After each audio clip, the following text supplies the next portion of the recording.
Okay, so this is the grim fairy tale, the story of a youth who went forth to learn what fear was. All right. A certain father had 2 sons, the elder of whom was smart and sensible and could do everything. But the younger was stupid and could neither learn nor understand anything. And when people saw him, they said, "There's a fellow who will give his father some trouble."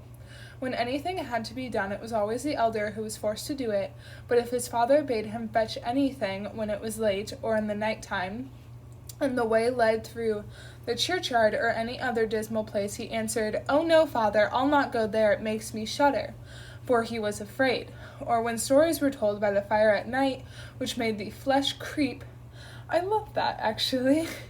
The listener sometimes said, "Oh, it makes us shudder."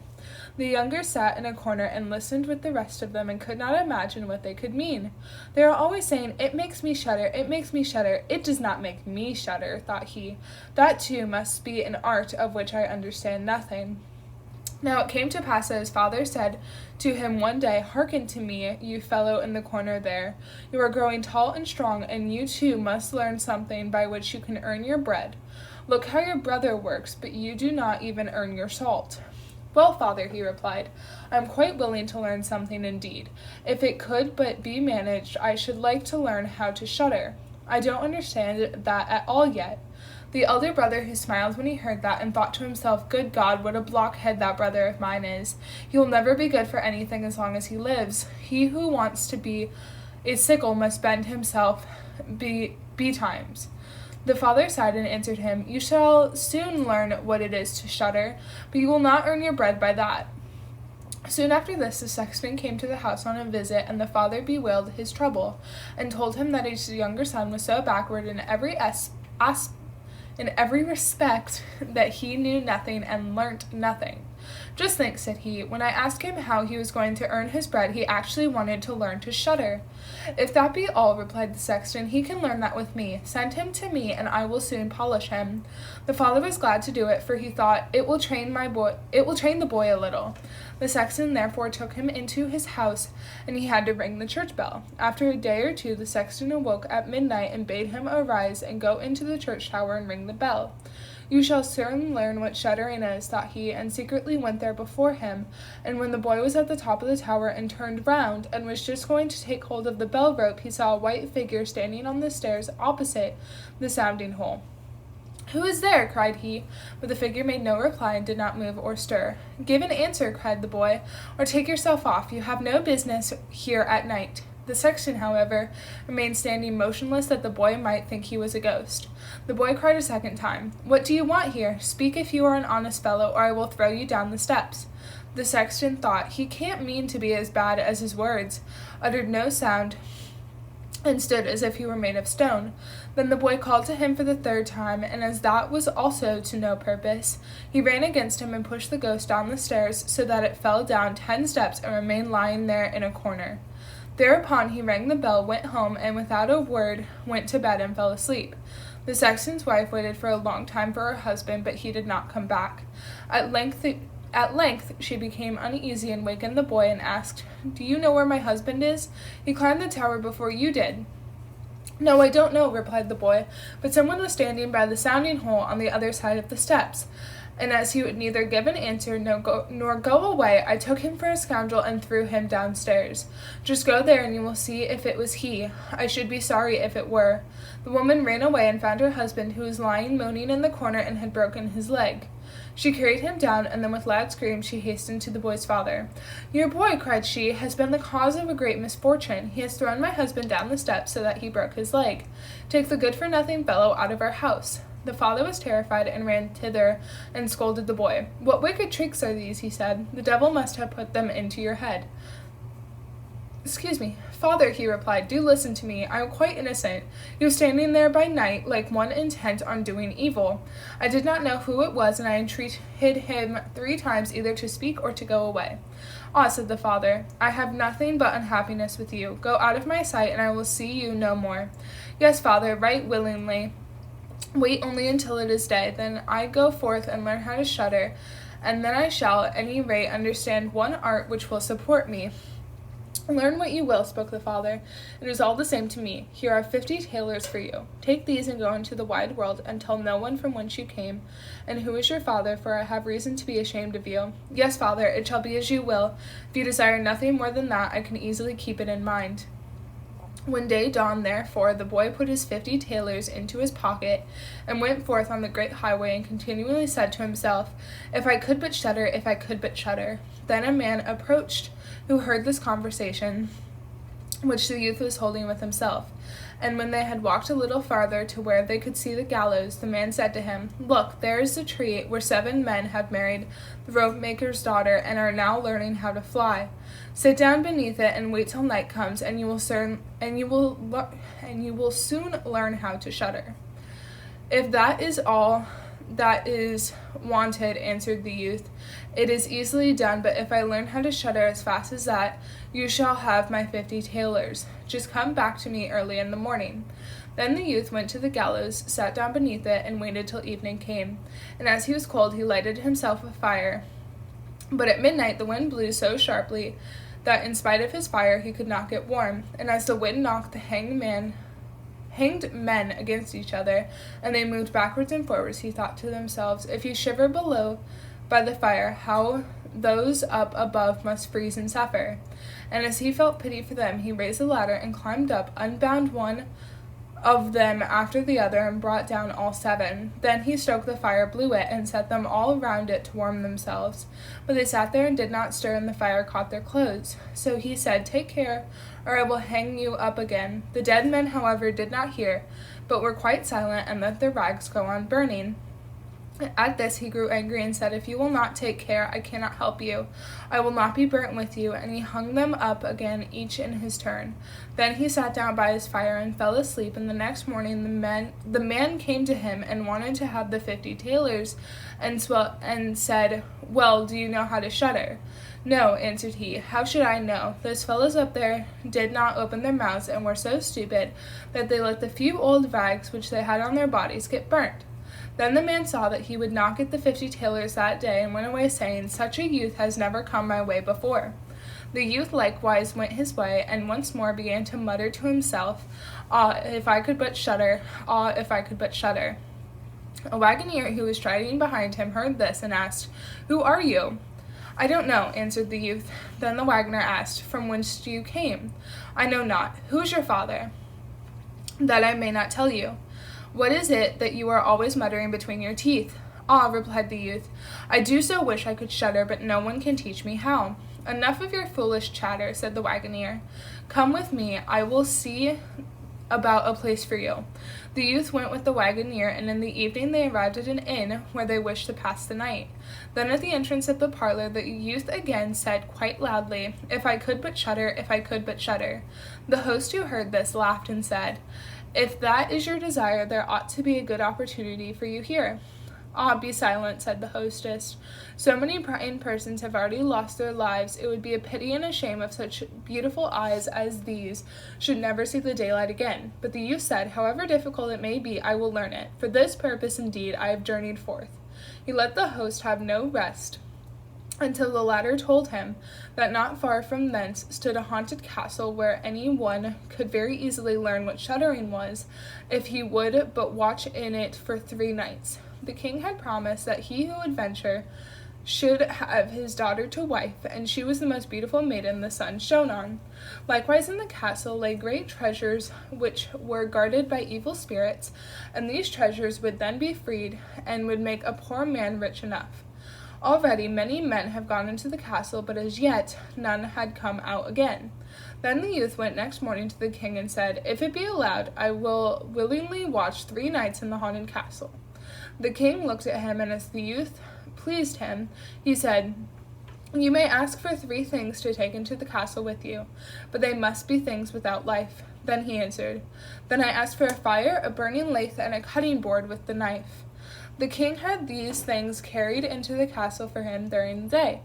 When night was drawing near, the youth went up and made himself a bright fire in one of the rooms, placed the cutting board and knife beside it, and seated himself by the turning lathe. Ah, if I could but shudder, said he, but I shall not learn it here either. Towards midnight he was about to poke his fire. As he was blowing it, something suddenly cried from one corner. Ah, Mew, how cold we are. You fools, cried he, what are you crying about? If you were cold, come and take a seat by the fire and warm yourselves. And when he said that, 2 great black cats came with one tremendous leap and sat down on each side of him and looked savagely at him with their fiery eyes.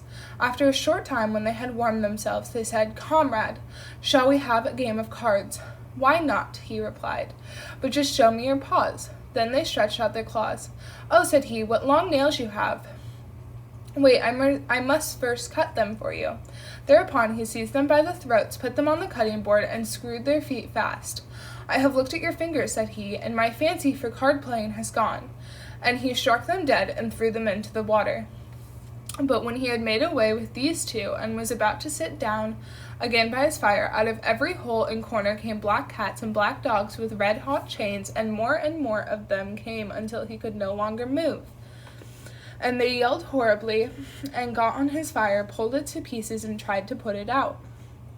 He watched them for a while quietly, but at last, when they were going too far, he seized his cutting knife and cried, Away with you, vermin, and began to cut them down. Some of them ran away, the others he killed and threw out into the fish pond. When he came back, he fanned the embers of his fire again and warmed himself. And as he thus sat, his eyes would keep open no longer, and he felt a desire to sleep. Then he looked round and saw a great bed in the corner. That is the very thing for me, said he, and got into it.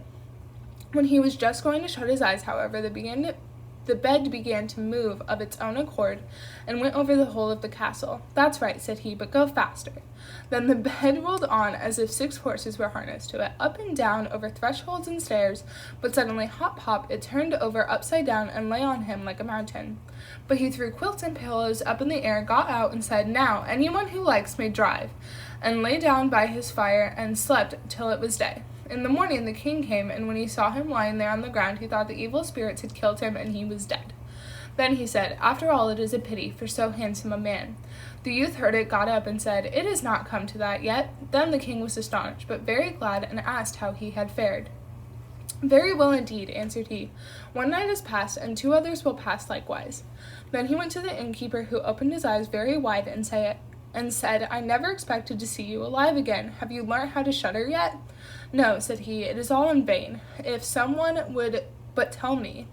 The second night he again went up into the old castle, sat down by the fire, and once more began his old song, If I Could But Shudder. When midnight came, an uproar and noise of tumbling about was heard. At first it was low, but then it grew louder and louder. Then it was quiet for a while, and at length, with a loud scream, half a man came down the chimney and fell before him. Hello, cried he, another half belongs to this. This is not enough. Then the uproar began again. There was a roaring and howling, and the other half fell down likewise. Wait, said he, I will just soak up the fire a little for you. When he had done that and looked round again, the 2 pieces were joined together, and a hideous man was sitting in his place. That is no part for our bargain, said the youth. The bench is mine.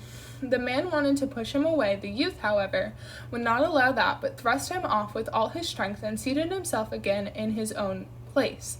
Then still more men fell down, one after the other. They brought 9 dead men's legs and 2 skulls, and set them up, and played at 9 pins with them. The youth also wanted to play, and said, Listen, can I join you? Yes, if you have any money. Money enough, replied he, but your balls are not quite round. Then he took the skulls and put them in the lathe, and turned them till they were round. There, now they will roll better, said he. Hurrah, now we'll have fun. He played with them and lost some of his money, but when it struck 12, everything vanished from his sight. He lay down and quietly fell asleep. Next morning the king came to inquire after him. How has it fared with you this time? Asked he. I've been playing at 9 pins, he answered, and have lost a couple of farthings. Have you not shuddered then? What, said he? I have had a wonderful time. If I did but know what it was to shudder. The 3rd night he sat down again on his bench and said quite sadly, If I could but shudder. When it grew late, 6 tall men came in and brought a coffin. Then said he, "Ha ha, that is certainly my little cousin who died only a few days ago," and he beckoned with his finger and cried, "Come, little cousin, come." They placed the coffin on the ground, but he went to it and took the lid off, and a dead man lay therein. He felt his face, but it was cold as ice. "Wait," said he, "I will warm you a little," and went to the fire and warmed his hand and laid it on the dead man's face, but he remained cold. Then he took him out and sat down by the fire and laid him on his breast and rubbed his arms that the blood might circulate again. As this also did no good, he thought to himself, "When 2 people lie in bed together, they warm each other," and carried him to the bed, covered him over, and lay down by him. After a short time, the dead man became warm too, and began to move. Then said the youth, "See, little cousin, have I not warmed you?" The dead man, however, got up and cried, "Now will I strangle you." "What?" said he, "is that the way you thank me?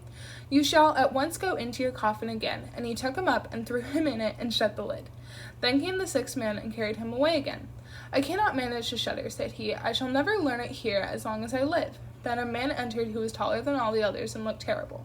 He was old, however, and had a long white beard. "You wretch," cried he, you shall soon learn what it is to shudder, for you shall die."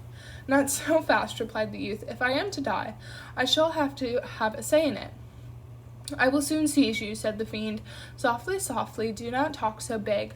I am as strong as you are, and perhaps even stronger." "We shall see," said the old man. "If you are stronger, I will let you go. Come, we will try." Then he led him by dark passages to a smith's forge, took an axe, and with one blow struck an anvil into the ground. "I can do better than that," said the youth, and went to the other anvil. The old man placed himself near, and wanted to look on, and his white beard hung down. Then the youth seized the axe, split the anvil with one blow, and in it caught the old man's beard. "Now I have you," said the youth. "Now it is your turn to die." Then he seized an iron bar, and beat the old man till he moaned, and entreated him to stop, when he would give him great riches. The youth drew out the axe and let him go. The old man led him back into the castle, and in a cellar showed him 3 chests full of gold. "Of these," said he, "one is for the poor, the other for the king, the third yours." In the meantime it struck 12, and the spirit disappeared, so that the youth stood in darkness. "I shall still be able to find my way out," said he, and felt about, found the way into the room, and slept there by his fire. Next morning the king came and said, "Now you must have learnt what shuddering is." "No," he answered. "What can it be? My dead cousin was here, and a bearded man came and showed me a great deal of money down below, but no one told me what it was to shudder." "Then," said the king, "you have saved the castle, and shall marry my daughter." "That is all very well," said he, "but still I do not know what it is to shudder." Then the gold was brought up, and the wedding celebrated, but howsoever much the young king loved his wife, and however happy he was, he still always said, "If I could but shudder, if I could but shudder." And this at last angered her. Her waiting maid said, "I will find a cure for him. You shall soon learn what it is to shudder." She went out to the stream which flowed through the garden, and had a whole bucket full of gudgeons brought to her. At night, when the young man was sleeping, his wife was to draw the clothes off him, and empty the bucket full of cold water with the gudgeons in it over him, so that the little fishes would sprawl about him. Then he woke and cried, "Oh, what makes me shudder so? What makes me shudder so, dear wife? Ah, now I know what it is to shudder."